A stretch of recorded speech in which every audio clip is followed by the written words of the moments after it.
Breaking today, royal fury as Prince Harry and Meghan Markle disgustingly hijack the centenary celebrations of the late Queen Elizabeth II, despite the fact that members of this family who were at Buckingham Palace yesterday have not forgotten. Of people around the Queen thought Meghan was by the end showing narcissistic tendencies, and the Queen was famously good at concealing her true thoughts. To avoid phone calls from Harry, or she'd make sure that someone was with her because she would end up so distressed because he would be shouting down the phone at her over the security, over what he wanted. The centenary of Queen Elizabeth II became a moment where two very different stories unfolded side by side, and the contrast didn't need explaining.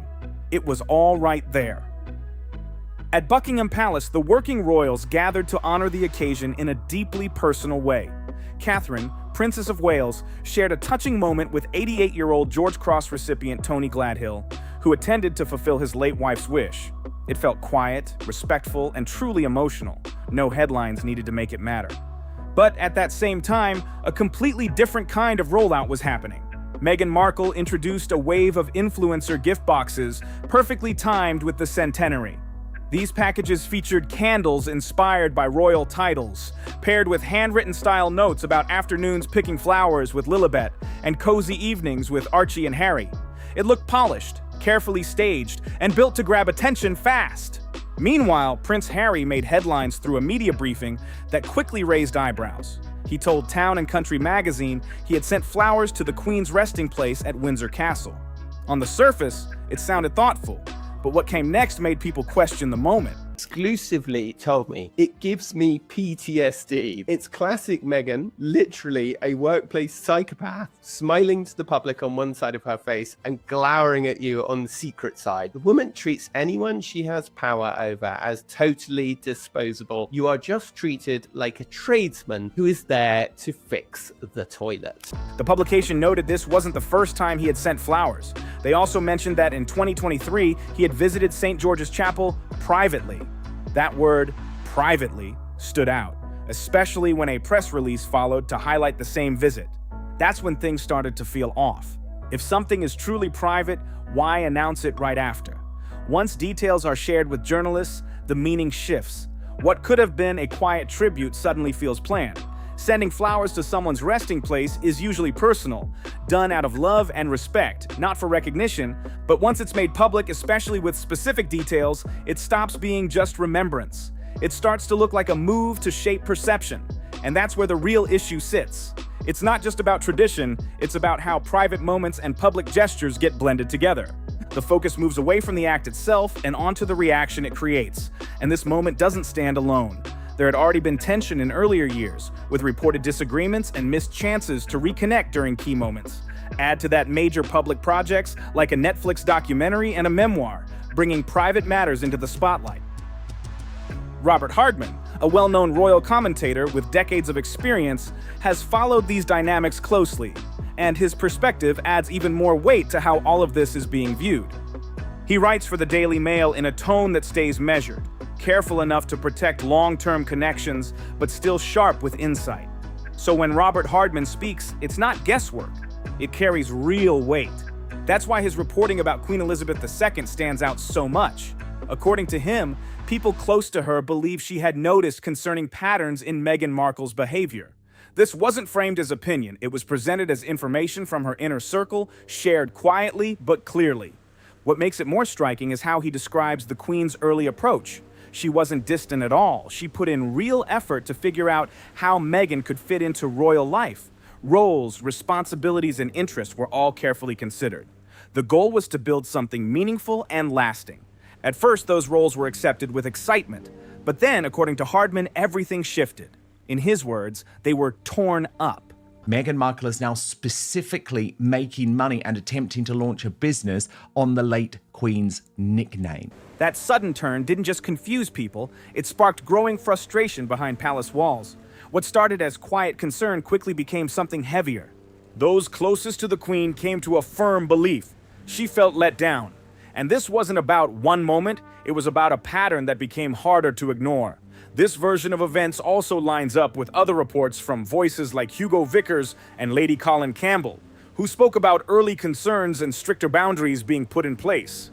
Even coverage from Rebecca English pointed in a similar direction, especially around the Australia tour. According to sources, it became the kind of situation the Queen had hoped to avoid, adding another layer that's hard to ignore. Then there's the personal side, which gets even more intense. Reports describe phone calls from Prince Harry that left the Queen visibly shaken. These weren't casual chats. They were said to be emotionally heavy, focused on ongoing issues and pressures. At times, others reportedly had to be present because handling them alone became too much. When you piece all of this together, a very different picture starts to form. What might have looked like a close connection became far more complicated, shaped by pressure, expectations, and unresolved tension. And then there's the workplace side, adding another shocking layer. Reports from insiders, people working behind the scenes, describe difficult experiences. Some even called themselves the Sussex survivors, a phrase that quickly caught attention. According to reporting from Tom Sykes, these accounts painted a picture that was intense and hard to ignore. One moment that caught attention involved footage where Meghan appeared to give a sharp, intense look toward a staff member. Former employees later claimed moments like that stayed with them long after. One staffer even described it bluntly, saying Meghan was a workplace psychopath, adding that she could seem warm in public but very different behind the scenes. That kind of claim isn't small. It instantly sparks debate and raises serious questions. So, when the centenary came around and flowers were sent with a press release right after, it didn't feel like a simple tribute. Instead, it came across as part of a bigger pattern, where every move carries a message and every message is carefully timed for impact. Even commentary from Robert Hardman added to that picture, reinforcing what some observers had been noticing. The contrast felt impossible to miss. Now, workplace psychopath isn't just a random insult. It's actually a term used in occupational psychology. It describes a pattern where someone can switch on charm in public, then act very differently in private work settings. It's about image on one side and control on the other. But as the Royal News Network posted, I'm sorry, but why the heck does Meghan Markle think that anyone wants to be reminded of picking flowers with Lily or snuggling with Archie? If these were made for her own personal consumption, sure, but I don't get why in this world. When people looked at reports around the Sussex operation, some said the pattern felt familiar. Staffing numbers, for example, reportedly dropped from around 16 people to just a few. That kind of change doesn't go unnoticed, especially when former employees later shared difficult experiences. Some of those accounts were included in Revenge, Meghan, Harry, and the War Between the Windsors by Tom Bower. According to those sources, working conditions could be very challenging. But when these claims came out, there was strong pushback, with suggestions they were part of a wider media narrative. Another moment that raised questions involved Gavin Burrows, who stepped back from earlier statements linked to legal matters reported by the Daily Mail. That added more complexity for anyone trying to understand what was really happening. There was also a legal dispute sometimes referred to as the Duca Center Ballet situation in commentary, pointing to tension around expectations and cooperation. Again, it fed into a wider conversation about how disagreements were handled. Across all these examples, one theme keeps showing up.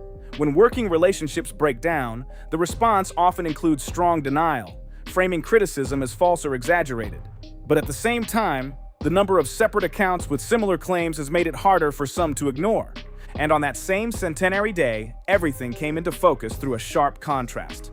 At Buckingham Palace, Catherine, Princess of Wales, was attending a formal event, calm, structured, and traditional, while a completely different narrative unfolded elsewhere. Among the crowd was Tony Gladhill, an 88-year-old widower who came to honor his late wife's wish. What followed wasn't staged. It was natural, quiet, and deeply human. If the moment after you have done this so-called good deed, you pick up your phone and you say, "Town and Country, I just sent the flowers, get the poster." Seriously, it's not private. Catherine, Princess of Wales, noticed him, walked over, and took time to speak with him directly. She encouraged him to stay in touch, speaking softly and openly, creating a moment that felt real from start to finish.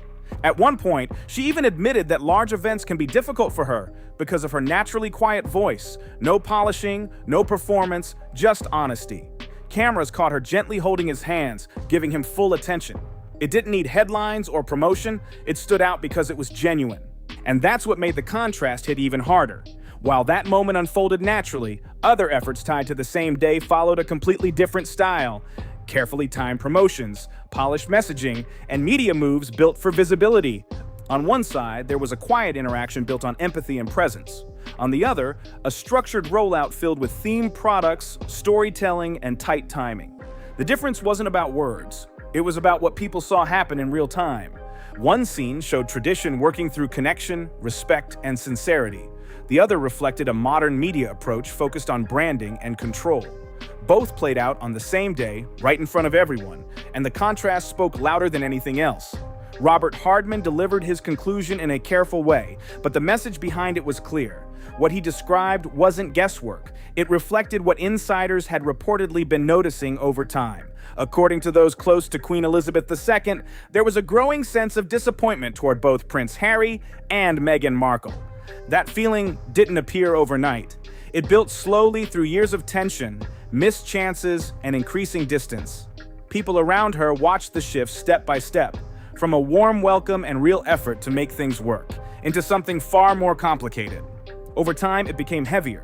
Difficult conversations, declined invitations, and major public projects that added pressure instead of easing it. Now she's using their children's titles to flog her candles. Absolutely disgraceful. But the king clearly sees nothing wrong in this because he's allowing it to continue. By the end, many believed the trust placed in them had been damaged in a way that couldn't be ignored. What makes this even more striking is the idea that she understood what was happening as it unfolded. This wasn't confusion, it was awareness. She had offered support and opportunities, only to see those efforts met with a mix of media attention, legal challenges, and constant public focus that kept everything in the spotlight. The gesture of sending flowers to a resting place on the centenary carries meaning on its own. It suggests respect, maybe even reflection. But when that moment is quickly followed by a media briefing to Town and Country magazine, the tone starts to shift. What could feel personal suddenly looks more calculated, like even a tribute becomes part of a bigger public story. That's the contrast people noticed. On one side, a legacy built on duty and consistency. On the other, actions that seem tied to visibility and reaction. Both exist at the same time, but they land very differently with the public. The centenary itself showed just how strong her legacy still is. For many, Queen Elizabeth II represents stability, commitment, and lifelong service. But the events around that day also highlighted something else, a modern layer shaped by branding, messaging, and carefully timed moves that grab attention fast. And this is where focus shifts to King Charles III. The question now isn't just about the past, it's about what comes next. Is he fully aligned with Prince William, Prince of Wales, and the direction of the institution? Or is he balancing that with personal considerations involving his younger son? That tension is becoming harder to ignore. While the working royals were clearly present at Buckingham Palace during the centenary, other details told a different story. Harry and Meghan plan to be half in, half out royals, and you added, Tash, I just can't with this anymore. Harry and Meghan are still on the royal family website, and it makes it look like they work for the king. They have completely gone back on the Sandringham Agreement, declared war against Prince William and Catherine, making money off their titles. Official listings still include Harry and Meghan, and there hasn't been a major shift in titles or status. At the same time, product promotions and media stories continue to appear without a clear response. That silence is what's raising eyebrows. Even commentators who usually support the monarchy have started asking questions. When voices like that speak up, it hits differently. It carries more weight than the usual criticism. One key idea keeps coming up. If boundaries are tested and nothing happens, those limits can keep getting pushed. Step by step, each move goes further because there's no clear signal to stop. It becomes a pattern, and that's where things start to shift. It comes down to a simple principle. When actions bring consequences, behavior adjusts. When they don't, behavior expands in a completely different direction. And that's why this moment feels so important. It's not just about what happened, it's about what happens next. Prince Harry and Meghan Markle aren't operating quietly. Everything plays out in public, which makes the situation feel even louder. Marketing content, including product descriptions using royal-style titles, continues to circulate widely, and it's done without hesitation. At the same time, the Sussexes.com domain stays active and regularly updated, even appearing linked through official royal-related pages in earlier periods. Public tours have followed a structured, almost royal-style format, very similar to traditional appearances, just without the clear separation people might expect. None of this is hidden. It's all visible, direct, and intentional. The real question isn't whether it's happening. It's why it keeps going without interruption. Of people around the Queen thought Meghan was, by the end, showing narcissistic tendencies. And the Queen was famously good at concealing her true thoughts. I mean, on other issues, for example, people who were very close to her swore blind to me that she was in favor of Brexit. People who were very close to her swore blind she was against it. The key factor seems simple. There's little visible pushback. And King Charles III is aware of it based on repeated briefings, yet the response has remained quiet. That silence doesn't look accidental. It feels like a choice, a steady decision to absorb the situation instead of confronting it head-on. Whether that comes down to family ties, long-term strategy, or avoiding more attention, the outcome stays the same. The pattern keeps building momentum instead of slowing down. This is how things reach major public moments like the centenary of Queen Elizabeth II, where promotional content and media coverage appear alongside official remembrance events. What started years ago has now grown into a clear public pattern that shows no real signs of stopping. After that period, new talking points keep popping up, keeping attention locked in place. One example involved a cooking-related media appearance that sparked debate in Australia, quickly turning into another wave of headlines. It added yet another layer to an already ongoing conversation. Whether these moments are carefully planned or just happen naturally almost doesn't matter. What stands out is how the modern attention cycle works. Visibility becomes the goal. When attention is the currency, any reaction, good or bad, keeps things moving. That's why some observers believe the strategy shifts in real time. When one story fades, another steps in. When attention dips, something new appears to fill the gap. The cycle keeps spinning. Another key focus is branding across platforms. The Sussexes.com site features updates tied to public appearances, while platforms linked to charity work, like Archewell Foundation, stay separate. That contrast has caught attention from analysts watching how identities are presented online. The difference comes down to branding direction. One space highlights the Sussex name directly, while another centers independent charitable work. And that choice matters. It shapes how people see the bigger picture. Even more noticeable is how these links appear within wider institutional spaces. A lot of thought given to giving her patronages that meant a lot to the Queen, and rather like with the tiara, she'd sort of thought about it long and hard. Well, why don't we give Meghan this? Because this will really work for, this is a good platform for her. Those sort of things that were initially embraced by the couple, and then just sort of torn up. References connected to Sussex branding show up alongside official royal-related pages, creating a visible overlap between independent activity and formal structure. And that overlap is what makes the whole situation feel so unusual. A curated institutional website is meant to clearly separate roles, identities, and responsibilities. But here, those lines feel blurred. Instead, you get a system where official structure and independent branding sit side by side, connected through links, visibility, and public association. That mix is exactly what keeps the conversation alive. Every update brings the same question: where does one identity end and the other begin? And the institutional response hasn't changed. It stays quiet, controlled, and carefully measured. The official line from the palace is simple: no plans to change listings or displays, no big announcements, just steady silence. The royal family made a rod for their own back with Harry. He's the perfect living example of why you teach your children actions have consequences, why you shouldn't give in to them. The same with Meghan, really. Prince William, Prince of Wales, hasn't publicly explained his position in detail, but that silence looks intentional.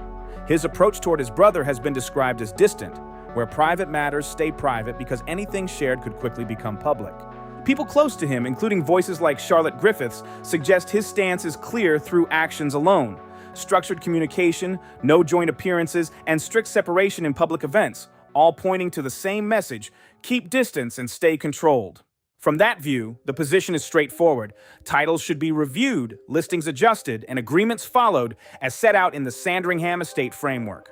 No overlap, no flexibility. Meanwhile, King Charles III is taking a different path.